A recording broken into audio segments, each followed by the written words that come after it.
Hello everybody, I hope you're doing great. Let's hop on to today's documentary. So turn off the lights and grab a popcorn and wrap yourself in your favorite blankie because it's about to get scary. Los Angeles, 1985. The City of Angels was paralyzed by fear. A shadow crept through open windows, striking without warning. A figure the press would name the Night Stalker. He didn't just kill, he terrorized, mutilated, and mocked. No one was safe, young or old, rich or poor, asleep or awake. This is the chilling story of Richard Ramirez, a man whose crimes were so brutal they changed how America thought about evil itself. Richard Ramirez was born on February 29, 1960, in El Paso, Texas, the youngest of 5 children in a deeply troubled family. His father was violent.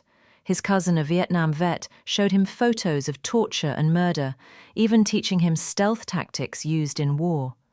By the time he was a teenager, Ramirez was hooked on LSD, obsessed with Satanism and breaking into homes, skills he would refine into something far more sinister.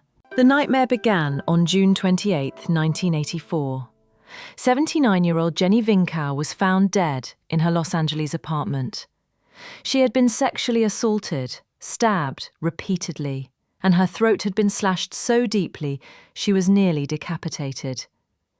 The murder seemed random. There was no clear motive. But it wouldn't be the last.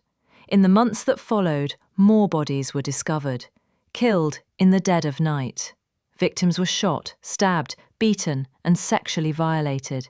Sometimes he'd steal from them. Sometimes he'd force them to swear allegiance to Satan. His crimes were erratic, sadistic, and deeply disturbing. He entered homes through unlocked windows or sliding doors. He used whatever weapon he could find: a gun, a knife, a hammer, even a tire iron. His victims range from a 9-year-old girl to an 84-year-old woman. Race, gender, age, none of it mattered. Ramirez left behind symbols of Satanism, footprints, and often a cryptic message scrawled on walls: "Hail Satan." The media dubbed him the Night Stalker, a name that struck fear into millions. People began locking doors for the first time, sleeping with lights on, and even buying guns en masse. The city was gripped in terror. In August of 1985, Ramirez made a mistake. He left behind a footprint and then a fingerprint. Investigators matched it to a petty criminal, Richard Ramirez.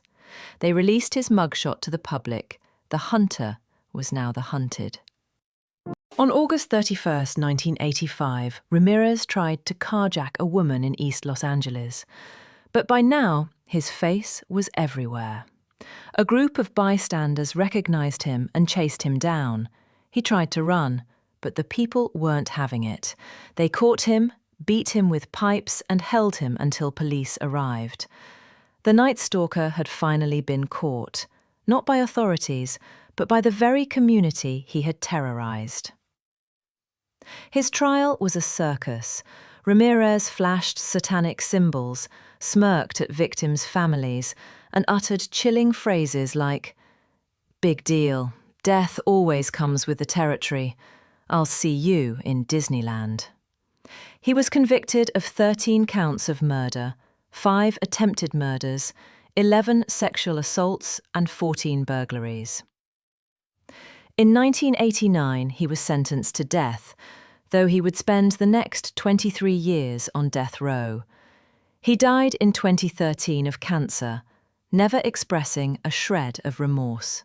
Richard Ramirez wasn't just a serial killer. He was a walking nightmare, a symbol of chaos, evil, and senseless violence. His case changed how America viewed safety, Satanism, and the darkness that could lurk behind a stranger's eyes. But perhaps the most chilling thought of all, he didn't look like a monster. He looked ordinary. And monsters that look ordinary are the ones we fear the most. If you found this story chilling, subscribe for more true crime documentaries. Let us know in the comments which case should we cover next. Until then, Lock your doors. Evil doesn't sleep.